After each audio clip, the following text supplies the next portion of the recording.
أعوذ بالله من الشيطان الرجيم నేను బహిష్కరించబడిన శైతాన్ నుండి రక్షణ పొందటానికి అల్లాహ్ శరణు. والذي جاء بالصدق وصدق به أولئك هم المتقون. మరియు సత్యాన్ని తెచ్చినవాడు మరియు దానిని హృదయపూర్వకంగా నమ్మినవాడు ఇలాంటి వారే దైవభీతి గలవారు.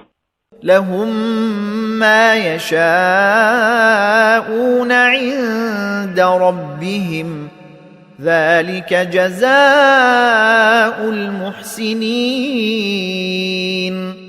వారికి తమ ప్రభువు వద్ద వారు కోరినంతా లభిస్తుంది. ఇదే సజ్జనులకు దొరికే ప్రతిఫలం.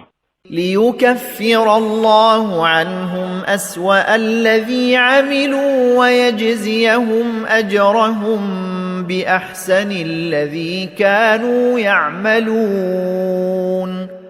దానికి బదులుగా అల్లాహ్ వారు చేసిన ఘోర పాపకార్యాలను రద్దు చేయటానికి మరియు వారు చేస్తూ వచ్చిన మంచి పనులకు అత్యుత్తమ ప్రతిఫలం ఇవ్వటానికి